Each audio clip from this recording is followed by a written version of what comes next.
માંગીને મળે એ આશ્વાસન, હૃદયથી પ્રગટે એને આશીર્વાદ કહેવાય. આશીર્વાદ માંગવાની કોશિશ ન કરતા મેળવવાનો પ્રયાસ કરજો. એ તો પ્રાપ્ત કરાય. પ્રેમ મંગાય નહીં, પ્રાપ્ત કરાય, મેળવાય. સન્માન મંગાય થોડી, યોગ્ય બનાય. અમુક વસ્તુ માંગીને મળે ને એની મજા જ નથી. પણ આપણે ત્યાં હૃદયથી પ્રસન્નતા પ્રગટે એ જ આશીર્વાદ. આપણી ક્રિયાથી, આપણા કાર્યથી જ્યારે કોઈ મહાપુરુષ, કોઈ વડીલ, કોઈ ગુરુને એમ થાય કે બહુ સારું આને કર્યું, જ્યાં ઠાકોરજી તારું બધું કર્યું, આવા વચન નીકળે ને કોઈ મહાપુરુષના મુખમાંથી, તો ઠાકોરજી મહાપુરુષના વચનોની લાજ રાખી લેતા હોય છે. એને મિથ્યા નથી થવા દેતા, એને નિષ્ફળ નથી જવા દેતા. તો હૃદયથી કોઈની પ્રસન્નતા પ્રગટે.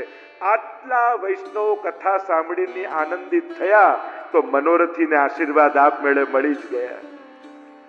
એ માંગવાના થોડી હોય. કોઈની પ્રસન્નતા આશીર્વાદ રૂપે કન્વર્ટ થઈ તમારા સુધી પહોંચી જ જતી હોય છે.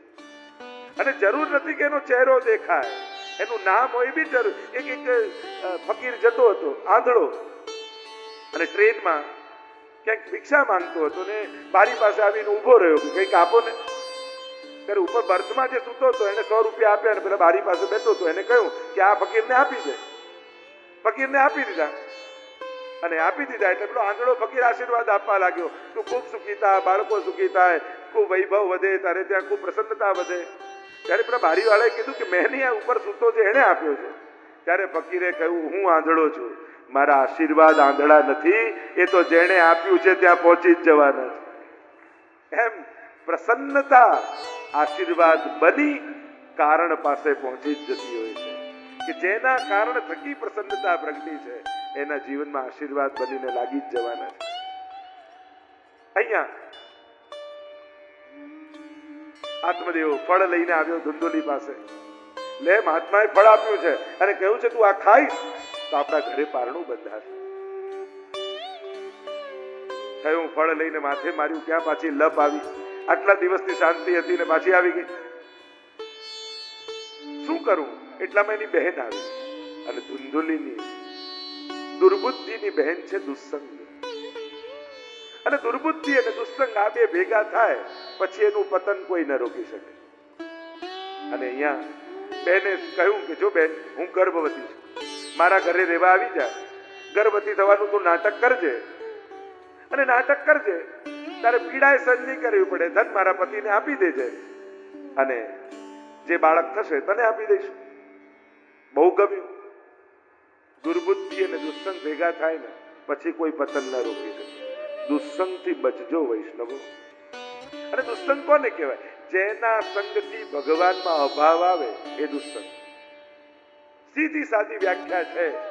ગમે તેટલો મોટો માણસ, ગમે તેટલો ભણેલો ગણેલો, ગમે તેટલો મોટા પદ ઉપર હોય, પણ એના સંગથી ભગવાનમાં શંકા પેદા થાય, ભગવાન પર વિશ્વાસ ઉઠે, તો માનજો આ દુસ્સંગ છે. સાવધાન રહેવું. સત્સંગી એને કહેવાય જેના સંગથી ભગવાનમાં પ્રેમની વૃદ્ધિ થાય, એ સત્સંગ. અહીંયા બેનને ત્યાં રહેવા આવી ગઈ. ફળનું શું કરવું? કે તારા આંગણામાં ગાય બાંધી છે ને એને વાછરડું થતું નથી, એને ખવડાવીને જોઈ લે. ગાયને ખવડાવી, સમય થયા, અહીંયા વાછરડું થયું. આખું શરીર મનુષ્ય જેવું, કાન ગાય જેવા. નામ રાખ્યું ગૌકર્ણ. માનો ઋષિનું તપ સાક્ષાત ગૌકર્ણજી રૂપે પ્રગટ થયું. અહીંયા બેનને બાળક થયું, ધુંધુલીને આપ્યું, કહ્યું મારું બાળક, એનું નામ હું ધુંધકારી રાખીશ. જેના જન્મમાં છલ કપટ હોય, એક જીવનું વ્યક્તિત્વ કેવું થાય. ગૌકર્ણજી તો માનો ઋષિનું તપ પ્રગટ થયું, વેદાભ્યાસ કરવા માટે ગુરુકુળ ગયા, અને ધુંધકારી એટલો ખલ થયો, દુષ્ટ થયો. સબના હાથમાં પડેલા પિંડોને ખાનારો થયો. કેટલા બધા વર્ણન આવે. પ્રતાડિત કરવા લાગ્યો મા બાપ. માતાને થયું, એના કરતા બાળક ન થયું તો સારું થાત. આત્મઘાત કરી લીધું માતાએ. પિતાની હજી આસક્તિ ગઈ નથી. ગૌકર્ણજી આવ્યા, જોયું હજી આસક્તિ ગઈ નથી. હવે તો હરિભજનનો સમય છે, અને હવે નહીં તો ક્યારે? ઘણી વાર લોકો આમ વ્યવસ્થા અને સંજોગોની પ્રતીક્ષા કરતા, બધું ગોઠવાય પછી ઠાકોરજી પધરાઈશું. અરે ક્યાંક તું ન ગોઠવાઈ જાય, ક્યાં સુધી પ્રતીક્ષા? આજ નહીં તો કબ, ક્યારે? કોઈ ટાઈમ તિથિ કરી? એક વસ્તુ યાદ રાખો, જે અનુકૂળતાની પ્રતીક્ષા કરતા રહે છે એ ક્યારે કરી શકતા નથી. જે કરવા લાગે છે ઠાકોરજી એને બધું અનુકૂળ કરી આપે છે. અને પ્રમાણ તમને બતાવું, પ્રમાણ બતાવું. તમે ઠાકોરજી પધરાવશો તો તમને વાંધો નહીં આવે એનું પ્રમાણ આપું. અહીંયા કેટલાના ઘરે ઠાકોરજી છે? ઓહો, લગભગ કાંદીવલી તો ગોકળ્યું છે જ. ઠાકોરજી પુષ્ટાવીને પધરાયા, તમને કોઈ આજ સુધી વાંધો આવ્યો? જો આટલું મોટું પ્રમાણ, આટલા લોકોને વાંધો નથી આવ્યો તો તમને વાંધો નહીં આવે. પધરાવી લો. અને સૌથી પહેલો વિચાર પુષ્ટાવી તો શેનો આવે? પણ કોઈ ગુજરી જશે, સૂતક લાગશે તો? આટલા લોકોને વાંધો નથી આવ્યો, તમને નહીં આવે. તમને આટલું મોટું પ્રમાણ આપ્યું. હવે બીજું કોઈ ગ્રંથનું આપ્યું હોત, પુસ્તકનું આપ્યું હોત, કોઈ ભગવતીનું આપ્યું તો તમને વિશ્વાસ ના આવે. પણ તમારા બાજુમાં બેસેલાનું આપ્યું તો એને પૂછી લો, એને વાંધો નથી આવ્યો તો તમારી જોડે કોઈ સ્પેશિયલ વેર છે ઠાકોરજીને કે તું પૂછતાઓ તને જોઉં છું કઈ રીતે કરે છે? આવું તો કોઈ વેર છે જ નહીં. અને વૈષ્ણવ જરાય વાંધો નહીં આવે. પણ જીવન જઈ રહ્યું છે. આજે જેવું શરીર ચાલે છે કાલે નહીં ચાલે.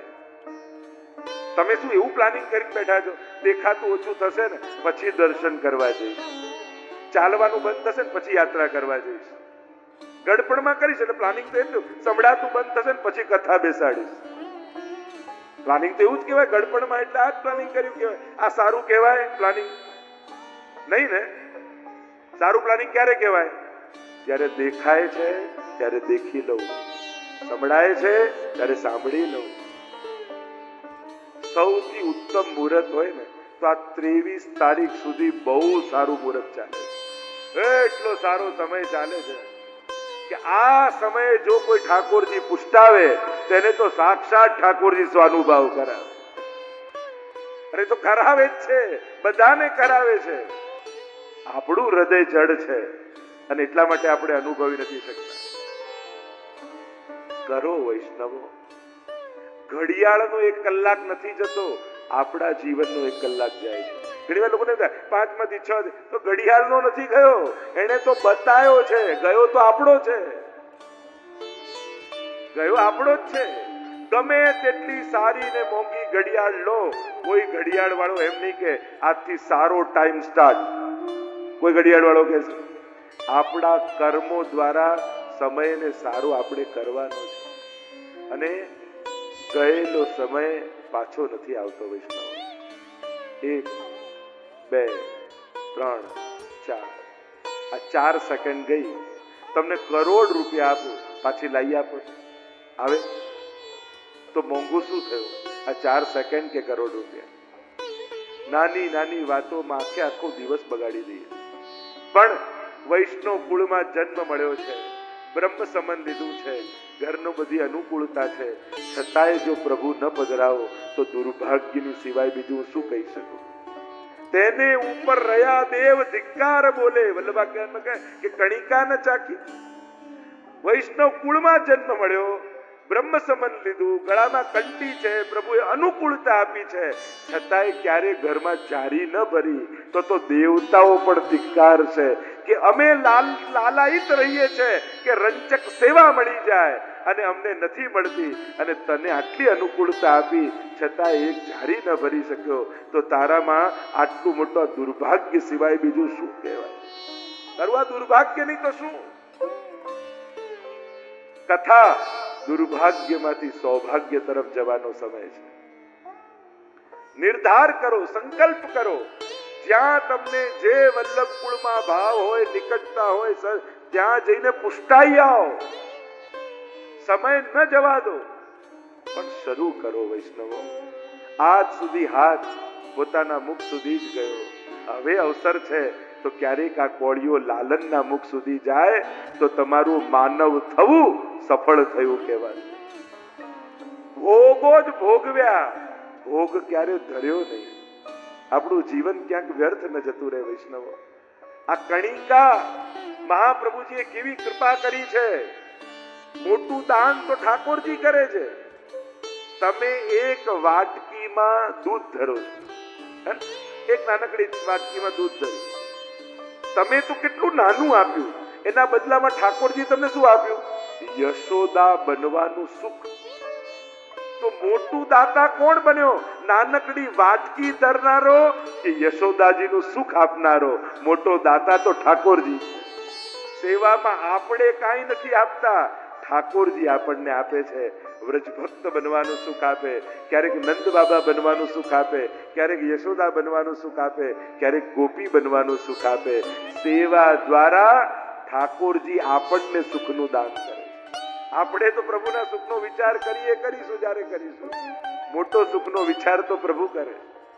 તમારા ઘરે આવવામાં મોટો ત્યાગ કોનો? મેં તો આ છોડી દીધું, આ છોડી દીધું, આ છોડી દીધું. ભગવાને તો વૈકુંઠ છોડી દીધું, તો મોટો ત્યાગ કોનો થયો? તમારા ઘર સુધી આવવામાં મોટો ત્યાગ તો પ્રભુ કરે છે. અને એટલા માટે આ પુષ્ટિ માર્ગમાં જન્મ મળ્યો છે ને. જો આ પ્રાઉડ ટુ બી અ વૈષ્ણવનું કેમ્પેઇન ચાલી રહ્યું છે, 50 વર્ષ 50 દેશોમાં વૈષ્ણવતાનું ગૌરવ, એનું આખું પૃથ્વી પરિક્રમા મહોત્સવ ચલાવી રહ્યા છે. 8 દેશોની યાત્રા થઈ, આ વર્ષે 42 દેશોની યાત્રા છે. 50 દેશોમાં શ્રીનાથજીનું સ્વરૂપ પધરાવીશું અને સત્સંગ મંડળોની સ્થાપના કરીશું, પાઠશાળાની સ્થાપનાઓ થશે. એટલે જ્યાં જ્યાં જઈ રહ્યા છે ત્યાં ત્યાં હવેલીના સ્થાનો લેવાઈ રહ્યા છે, સંસ્થાઓ સ્થપાઈ રહી છે. અને પુષ્ટિ ધ્વજ છેલ્લા દિવસે આપણી કથામાં પણ પુષ્ટિ ધ્વજ ફરકાવી અને પ્રાઉડ ટુ બી અ વૈષ્ણવનો એ ઉત્સવ આપણે ઉજવીશું. અને એક સંકલ્પ એ છે, 50 દેશોની યાત્રા કરી આ 2 વર્ષ દરમિયાન જે કાંઈ પણ સેવા આવશે, એ સેવા દ્વારા સૌથી પહેલી પુષ્ટિ માર્ગની અમદાવાદ ખાતે વલ્લભાચાર્ય ઇન્ટરનેશનલ ગર્લ્સ સ્કૂલનું નિર્માણ કરવા જઈ રહ્યા છે. આ પહેલી એવી સ્કૂલ થવાની છે ઇન્ટરનેશનલ સ્ટાન્ડર્ડની. ગુજરાતની ફર્સ્ટ નંબરની ગર્લ્સ સ્કૂલ બને એવા પ્રકારની સ્કૂલનું નિર્માણ. ગુજરાત ગવર્મેન્ટનો પણ સાથ મળ્યો છે અને જમીન સંપાદન થઈ છે. અને એક ભવ્ય કાર્ય વૈષ્ણવ સંપ્રદાય દ્વારા થવા જોઈએ. અને આને કોઈ ગામ કે વ્યક્તિનું કાર્ય ન માનતા, જ્યારે મહાપ્રભુજીનું નામ આગળ હોય ત્યારે એ પ્રત્યેક વૈષ્ણવ સૃષ્ટિનું કાર્ય હોય છે. હવેલીઓ અને મંદિરો તો બાંધીએ જ છે ને બાંધવાની જ છે, પણ મહાપ્રભુજીના નામનું વિદ્યા મંદિરનું નિર્માણ, એમાં પણ દીકરીઓને ભણાવવાનો સંકલ્પ આ પહેલી વાર થવા જઈ રહ્યો છે. હું આ બધાને આહ્વાન કરું છું, અહીંયા બેસેલો દરેક વૈષ્ણવ પોતાની જવાબદારી સ્વીકાર કરી અને મહાપ્રભુજીના નામની કન્યા આ વિદ્યા ઇન્ટરનેશનલ બોર્ડની આ એક ગર્લ્સ સ્કૂલ નિર્માણમાં આપ બધા જોડાઈ જાઓ. આ બધાને પત્રિકા આપવામાં આવશે. કોઈ રૂમનું નિર્માણ, કોઈ ત્યાં લેબોરેટરીનું નિર્માણ, કોઈ ગ્રંથાલયનું નિર્માણ, કોઈ પ્રાર્થના હોલનું નિર્માણ તમે જુદી જુદી રીતે કરી શકો છો. એની માહિતી અહીંયા સ્ટોલ પરથી તમને મળશે પત્રિકા રૂપે. અને બીજું કાંઈ નહીં તો 2 પ્રકારની મેમ્બરશિપ રાખી છે. Golden membership, golden coin membership, silver membership.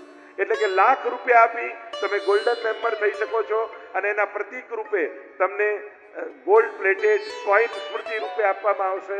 એ જ રીતે સિલ્વર મેમ્બરશિપ 50,000 દ્વારા. અને એ મેમ્બરશિપ તમે આખા વર્ષ દરમિયાન થોડા થોડા કરીને પણ કરી શકો છો. પણ પ્રયાસ કરો કે કમથી કમ 100 જણા તો આ કથા મંડપમાંથી આપણે તૈયાર થઈ 7 દિવસમાં અને નિર્માણના કાર્યમાં આપણે બધા જોડાઈએ. અને એમાં પણ કોઈ એમ ભાવ કરે કે અમારા વડીલોના નામે, અમારા પૂર્વજોના નામે, અમારા બાળકોના નામે એક ક્લાસરૂમ બને તો એની પણ માહિતી તમને મળશે. 1 વર્ષ દરમિયાન, 2 વર્ષ દરમિયાન પણ તમે પીરિયડ લઈ થોડા આમ કરી અને એ રીતે પણ આ વિદ્યાદાનનો મોટો યજ્ઞ મહાપ્રભુજીના નામે. કારણ કે એમ થયું સુવર્ણ જયંતિ વર્ષે સમાજને શું લાભ થાય? સ્ટેજ ઉપરના તો પ્રોગ્રામ થાય, પણ એનું સાકાર રૂપ શું? તો મનમાં સંકલ્પ થયો કે મહાપ્રભુજીના નામની આ ગર્લ્સ સ્કૂલ અને ગર્લ્સ એન્ટરપ્રિનર બને અને લીડર બને એવા પ્રકારનું પ્રશિક્ષણ ત્યાં આપવામાં આવશે. તો આહ્વાન કરું છું આ બધાને, આ બધા સંકલ્પિત થાવ. 7 દિવસનો સમય છે. પરેશભાઈ પાસે માહિતી તમે મેળવી શકો છો અને વિગત લખાવશો તો આ 7 દિવસ દરમિયાન અમારા હસ્તે જ તમે ગોલ્ડ કોઈન અહીંયા મંચ પરથી પ્રાપ્ત કરી શકશો અને અન્ય સેવાઓ દ્વારા પણ તમે જોડાઈ શકો છો. તો મારી ખૂબ પ્રસન્નતા અભિવ્યક્ત કરું છું. પૃથ્વી પરિક્રમા મહોત્સવનો એક ભાગ બની અને વિશ્વમાં પુષ્ટિનો ધ્વજ લહેરાય અને ઘરે ઘરે ઠાકોરજી બિરાજે એવા સંકલ્પની સાથે વૈષ્ણવતાના ગૌરવનો આપણે અનુભવ કરીશું. સમય પણ થવા આવ્યો છે.